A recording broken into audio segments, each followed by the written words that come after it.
So I'm born and raised in LA. I am Colombian, first generation here. My parents came from Colombia. And my art is an extension of myself. And really it comes down to we operate out of love or we operate out of fear. You turn on the TV, there's no lack of fear being shown, right? Pandemics and shootings.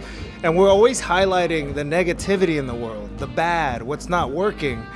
But the truth is there's so much that's working. There's so much beauty. There's so much love and humanity. And I'm just here to, I had to remind myself that existed, which is why I started painting it.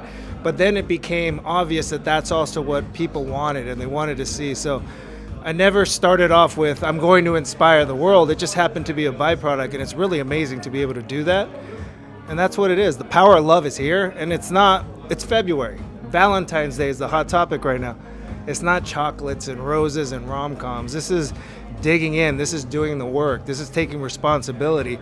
This is compassion and empathy and just showing up and stop being a victim. And we all belong. We're all worthy. So I've been an artist my whole life. The story is that, as a first-generation immigrant son, go be a lawyer, go be a doctor, go do the things. These are the paths. These are the ways to go. And during that time growing up, obviously, that's what it was. That's what you're told. But as far as art, it's my medium, it's my voice. I ran away from it for a really long time, and then I found it again. Am I inspired by other artists? Yes. Other entrepreneurs? Yes. Other humans and creators? Yes. But it just came out of me. And I didn't realize, I asked myself a question, what is my brand? What is my style? What is it that I'm trying to create? And after doing that for a few years, it just happened to happen. And I'm like, oh, that's what it is. It's lived through love. And that's how it was. It wasn't like I had this idea that said, this is what it is. It just came out. I love Basquiat. I love his story. I love what he's done. Banksy.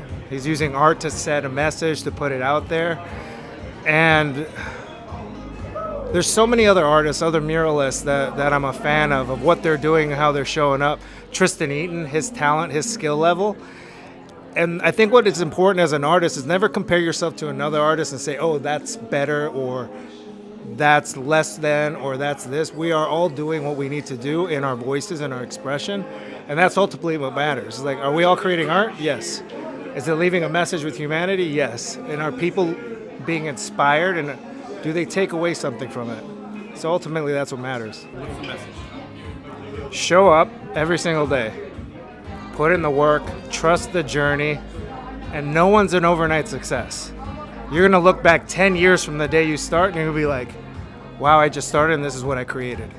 And don't compare yourself to anybody else. Everyone's journey is different. So the purpose of the podcast is, you see how I paint love around the world and how I share it, how I speak about it. And what I really wanted to start showcasing is that people are doing it. They're showing up, they're doing it in their voices. Whether you're a chef, an athlete, an actor, an author, a mom, a dad, a coach, whatever it is, people have stories and they're already showing up living through love. And maybe they don't realize it. So we're all mirrors of each other and we all have conversations. And if we start realizing that these conversations are the same when we start operating out of that space, we're all showing up and living through love. How do you feel about that? To think that someone is so inspired or so moved by it that they want to put it on themselves permanently. Some people ask, hey, I want to do this, or I did this, I hope you don't get mad. I'm humbled, floored, and honored. I think it's amazing. And thank you. Your name is Amanda, by the way. Thank you, Amanda. If you see this, send me a photo. I want to check it out.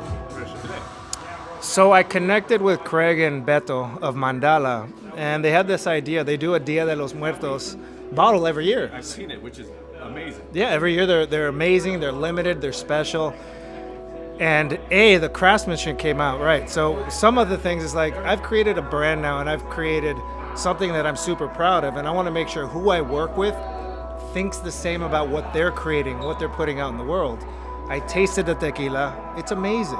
It's small batch, it's niche, they care about what they're doing, and we were able to do something and execute on the vision that I was proud of and that they were proud of. And it took almost 2 years. I hand painted some, we were trying to execute that.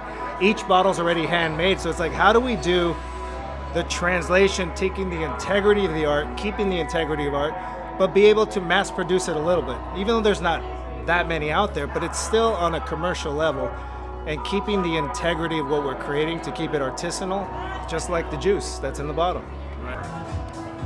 Depends on my mood, depends on how I'm drinking, what I'm doing. If I want a little nightcap, I go home, I pour the Love Tequila, sip it, enjoy it, and that's it. If I'm drinking a lot of margaritas, I'm going with the Blanco or the Repo. A margarita with lime, jalapeno, salt, no agave. I don't like all the sweeteners. I don't like the triple sec, and a little bit of soda water. I got a project coming out in April. I've got a 15-foot love sculpture that we just wrapped fabrication on. It's going to go to paint, and we're going to unveil it in Charleston, South Carolina. I mean, 15 feet is huge. I could walk under this thing. I just look at it. I'm completely mind blown.